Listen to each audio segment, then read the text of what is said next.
لباس پہنوں، میں قیمتی نہیں پہنتا ہوں، قیمتی لباس نہیں پہنتا، اچھا وہ کدھر گئی موطا؟ باب ما جاء فی لبس الثیاب للجمال بہا، کپڑے اس لیے پہننا کہ اچھے نظر آئیں، آپ خوبصورت نظر آئیں. سبحان اللہ.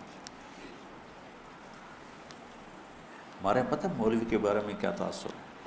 اس کے میلے کپڑے ہوں اور وہ پرانی سائیکل پر چڑھا ہوا، اس کا مڈگارڈ بھی کوئی نہ ہو اور اس کی بریکیں بھی کوئی نہ ہو اور وہ پاؤں سے بریک لگاتا ہو.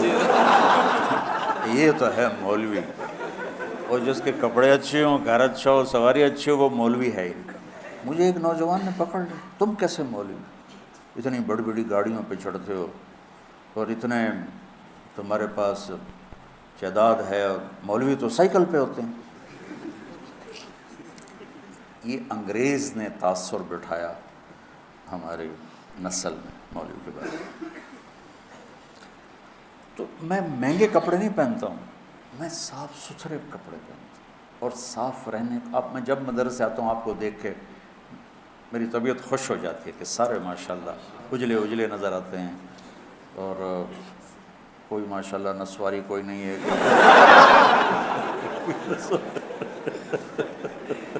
سارے صاف ستھرے خوشبودار تو اچھے لگتے ہیں. اور خاص طور پر جب آپ گھر جاؤ جن کی شادیاں ہیں، بہت اپنا خیال کرو. حضرت عبداللہ بن عباس نے فرمایا انا اتزین لزوجتی کما احب ان تتزین لی. حضرت عبداللہ بن عباس نے فرمایا جیسے میں چاہتا ہوں میری بیوی میرے لیے میک اپ کرے، میں بھی اپنی بیوی کے لیے میک اپ کرتا ہوں.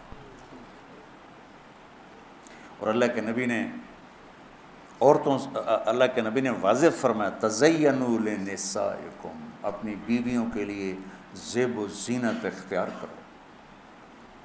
یہ عین دین ہے، اگر اللہ نے دیا ہے تو. یہ ایک حدیث ہے